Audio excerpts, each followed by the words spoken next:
नमस्कार साथियों। हमने बाल विकास में कल जो अपना चल रहा है संवेगात्मक विकास और संवेगात्मक विकास, शिशु अवस्था, बाल्यावस्था और किशोरावस्था, इनका हमने कल अध्ययन किया था। उसके बाद में हम जिस प्रकार शिशु अवस्था में संवेगों का विकास होता है वो विकास पढ़ा था साथियों। और जो कुछ विद्वानों ने, सब विद्वानों ने अलग अलग बताया, कुछ ने क्या बताया, कुछ ने क्या बताया। हर विद्वान अलग अलग अपने हिसाब से संवेगों का प्रदर्शन किया है, परिभाषित किया है और उन संवेगों को उन्होंने डिवाइड किया है। कुछ विद्वानों ने 3 संवेग बताए, कुछ विद्वानों ने 3 श्रेणियां बताए, कुछ विद्वान 14 संवेग और 14 संवेगों के साथ 14 ही मूल प्रवृत्तियां होती हैं जिनके माध्यम से एक बालक में विकास होता है। उन प्रवृत्तियों का विकास संवेगों के साथ साथ जुड़ा हुआ होता है। साथियों, कल हमने पढ़ा था कि जन्म के समय, साथियों कल हमने पढ़ा था J0 यानी कि जन्म के समय एक उत्तेजना नामक संवेग होता है। क्या होता है?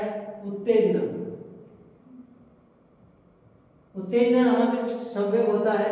उसके बाद में साथियों जैसे ही वो 3 माह का होता है तो उसमें 2 संवेग और विकसित हो जाते हैं। 2 संवेग और विकसित हो जाते हैं साथियों। उन 2 संवेगों में जो आनंद और कष्ट विकसित होता है वो कब होता है? 3 माह। जिससे ही वो 0 माह का होता है, यहाँ पर उत्तेजना होती है, जन्म लेता है, तब यहाँ हम जन्म लेते हैं जन्म के समय 0 माह और यहाँ 3 माह। 3 माह के बालक में कितने संवेग हो जाते हैं साथियों? कल पढ़ा था हमने 3 माह के बालक में 3 संवेग हो जाते हैं। एक तो ये और एक आनंद और दूसरा कष्ट। ये पढ़ा था कल हमने। 3 माह के बालक में 3 संवेग हो जाते हैं, आनंद और कष्ट। उसके बाद में साथियों हमने पढ़ा था कि सर्वाधिक संवेग किस माह में या किस माह से किस माह के मध्य होता है, ये भी मैंने कल बताया था। तो हमने सबसे पहले हम 0 या जन्म 3, 6, 12, 18 और 12 यानी कि 24, 2 वर्ष, ये 2 वर्ष, यहाँ वर्ष लिख देते हैं, यहाँ माह लिख देते हैं, यहाँ माह लिख देते हैं, यहाँ भी माह लिख देते हैं। एक 2 वर्ष का शिशु का विकास संवेगात्मक हमने पढ़ा था। सबसे पहले जन्म के समय उत्तेजना होती है, उसके बाद में आनंद और कष्ट होता है। कल मैंने लिख के नोट्स टाइप में आपको बताया था कि मेरा लिखने का पर्पज एक ही होता है कि आप जब भी चाहे उन नोट्सों को पढ़ सकते हैं, समझ सकते हैं। इसीलिए मैं उनको एक सुव्यवस्थित तरीके से लिखकर ही आपको समझाता हूँ। आनंद, उस 3 माह का बालक में कितने संवेग हुए? 3 संवेग हो जाते हैं। उसके बाद जैसे ही 6 माह का होता है, 3 से 6 जन्म के समय उत्तेजना, 3 माह के मध्य 2 संवेग हो जाते हैं। 3 से 6 में, 0 से 3 में 3 संवेग हो जाते हैं। साथियों जब 6 माह का बालक होता है तो उसमें 3 संवेग तो ये कौन कौन से? उत्तेजना, आनंद, कष्ट। उसके बाद में भय, क्रोध, घृणा। कौन कौन से? भय, क्रोध, घृणा नामक 3 संवेग और विकसित हो जाते हैं। तो यहाँ पर 1, 2, 3 तो पहले हो चुके हैं, उत्तेजना, आनंद, कष्ट। उसके बाद में भय, क्रोध और घृणा। ये 3 संवेग आपके अंदर विकसित हो जाते हैं। इसके बाद अब साथियों सर्वाधिक संवेगात्मक विकास 3 से 6 के मध्य हुआ। यह हुआ 6 माह के बालक में कितने संवेग हो गए? 6 माह के बालक में कितने संवेग हो गए साथियों? 6 माह के बालक में 6 संवेग हो गए। जैसे ही वो 12 माह का होता है उसमें स्नेह और उल्लास, क्या? स्नेह और उल्लास नामक 2 संवेग और जुड़ जाते हैं, यानी कि 6 + 2 8 हो जाते हैं। 12 माह के बालक में कितने संवेग हो जाते हैं? 8 संवेग विकसित हो जाते हैं। कल हमने पढ़ा था। उसके बाद में जैसे ही 18 माह का बालक होता है 1.5 वर्ष का, तो उसमें एक संवेग और जुड़ जाता है या विकसित हो जाता है, उसका नाम है ईर्ष्या। ईर्ष्या नामक संवेग हो जाता है और जैसे ही 12 माह का होता है उसमें हर्ष नामक संवेग विकसित हो जाता है। इस प्रकार हमने ये पढ़ा था। उत्तेजना किसने बताया? 1932 में जो अध्ययन किया किसने? ब्रजेश महोदय ने जो विकसित किया, अध्ययन किया। अध्ययन में उन्होंने कहा कि जल के संवेग उत्तेजना नामक एक संवेग होता है। यहाँ तक हमने पढ़ा था। अब हम आज अध्ययन करेंगे कि जो 14 संवेग बताया है, 14 संवेग किसने बताए? विलियम्स मैकडूगल और गिलफोर्ड ने। किसने बताया? Williams McDougall. जो गिलफोर्ड ने मूल प्रवृत्तियों का सिद्धांत मैकडूगल ने दिया है।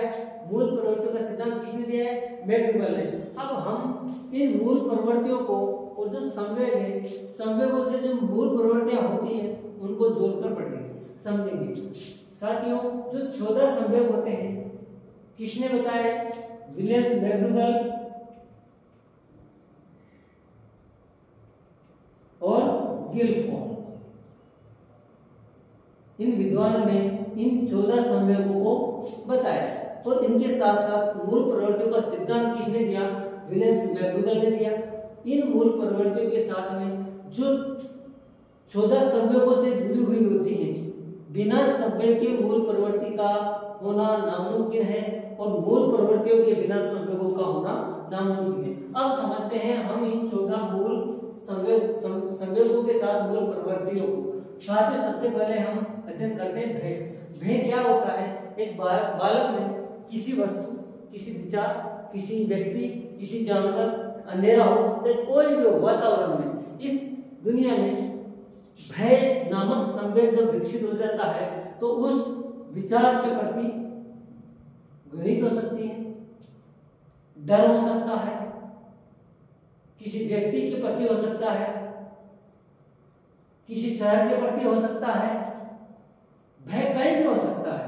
लेकिन यहाँ पर मूल प्रवृत्तियों को अगर जोड़ा जाए तो भय के साथ पलायन, यानी कि उससे दूर भागने की कोशिश करते हैं व्यक्ति। ये पलायन जो मूल प्रवृत्ति होती है, ये जिस कारण से एक बालक में डर विकसित होता है उससे दूर करने की कोशिश करते हैं, पलायन की ओर ले जाती है।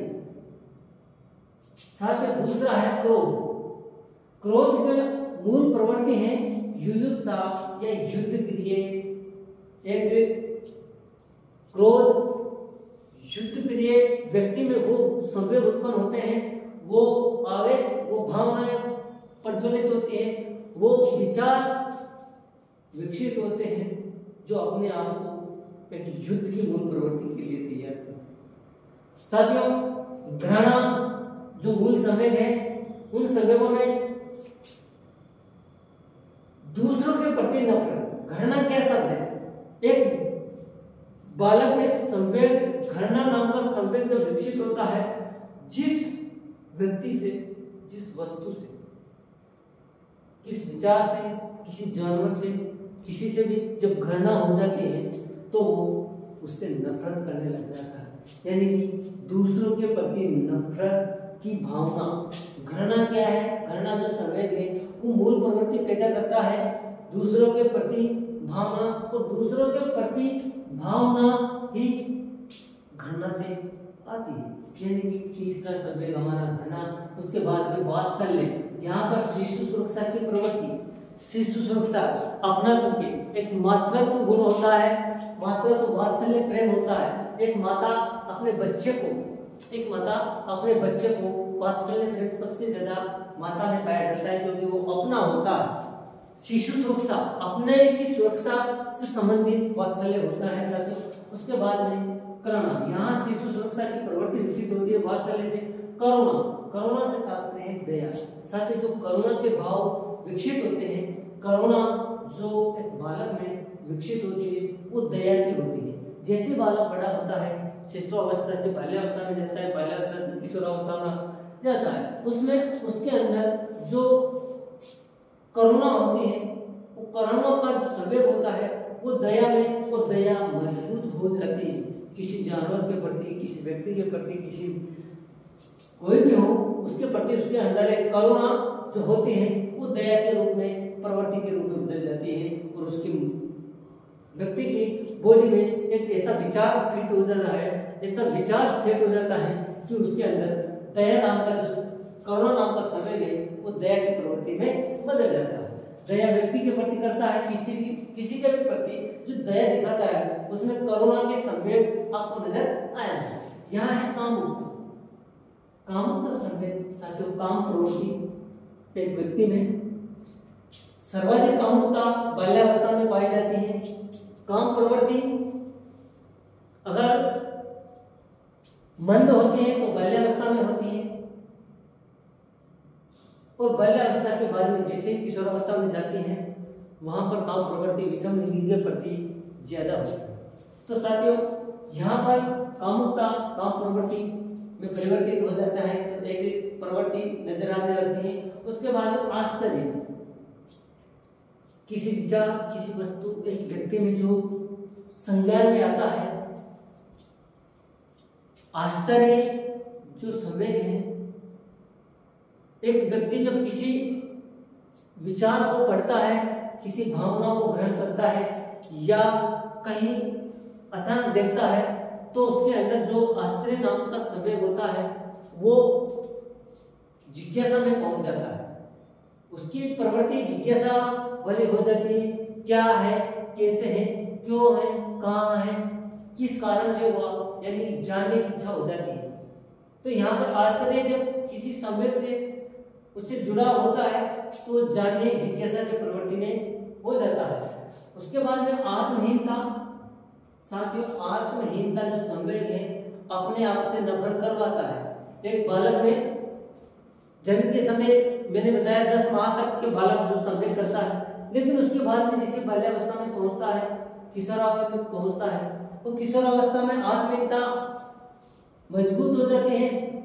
आत्महीनता अपने आप को नफरत, अगर कहीं वो अपने आप को साबित नहीं कर पाया, अपने आप को उस कार्य के लिए लायक नहीं समझता है तो अपने आप को नफरत करने लग जाती है।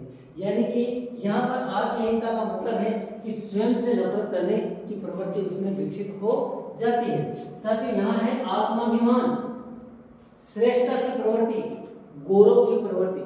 साथियों एक हर इंसान चाहता है अपनी प्रतिष्ठा मजबूत रहे, अपना गौरव बचा रहे और अपने गौरव के लिए हजारों वीर योद्धाओं ने, राजा महाराजाओं ने बलिदान कर दिए।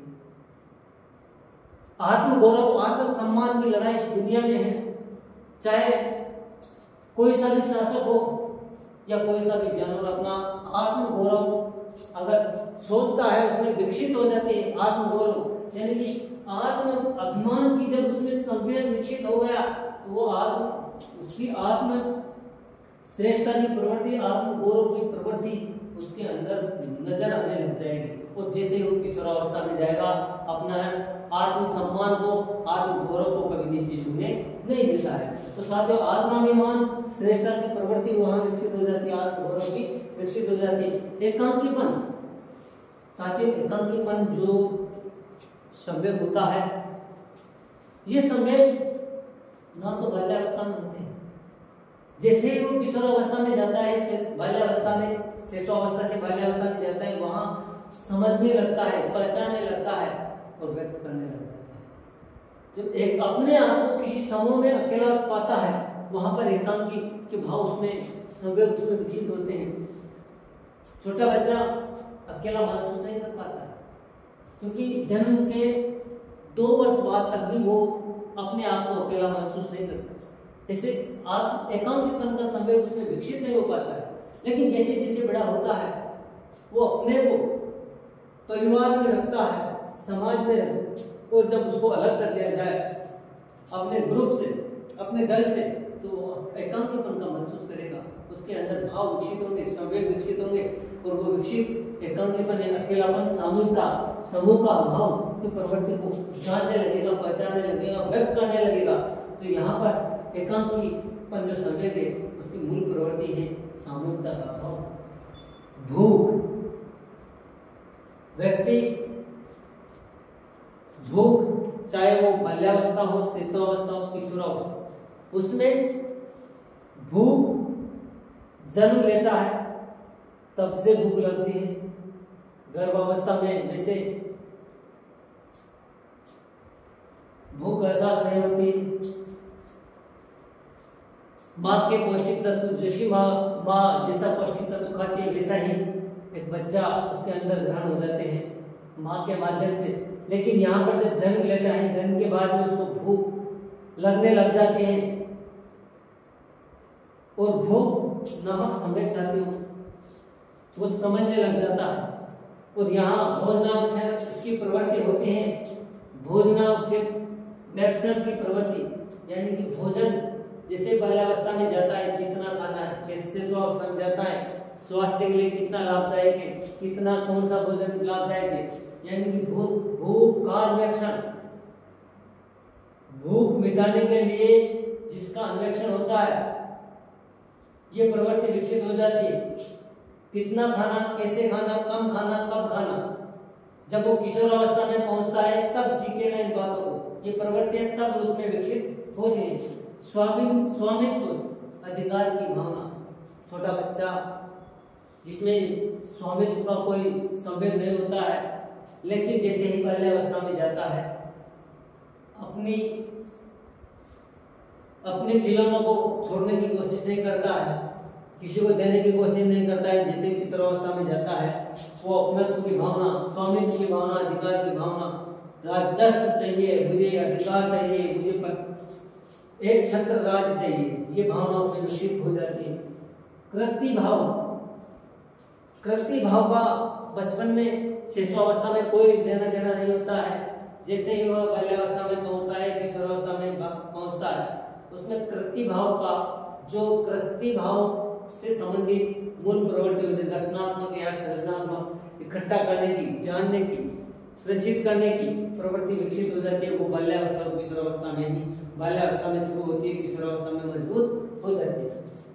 आमोद, हास्य की प्रवृत्ति, आमोद हास्य की प्रवृत्ति बचपन से आपको 3 माह के बालक में और 6 माह के बालक में हास्य दिखेगा, लेकिन उसको पहचानना, समझना, व्यक्त करना बाल्यावस्था तक पहुंचते पहुंचते किस भाव से कहां पर हंसना चाहिए, कहां पर नहीं हंसना चाहिए, किशोरावस्था में पहुंचेगा, बाल्यावस्था में जैसे ही उत्तरार्ध में पहुंचेगा, बालक किसी को देखकर हंसेगा, कहां उसको हंसना उचित होगा, कहां नहीं होगा, ये मूल प्रवृत्ति से जुड़ा हुआ होता है। तो साथियों, 14 संवेद विलियम्स मैकडोगल और गिलफोर्ड ने बताया और उनकी संबंधित मूल प्रवृत्तियों का सिद्धांत विलियम्स मैकडोगल दिए। प्रत्येक संवेद की प्रत्येक मूल प्रवृत्ति होती है, एग्जाम में कहीं भी पूछा जा सकता है, आपके लिए वेरी वेरी मोस्ट इम्पोर्टेंट है। आज के लिए इतना ही, मिलते हैं कल, तब तक के लिए जय हिंद, जय भारत। हेलो।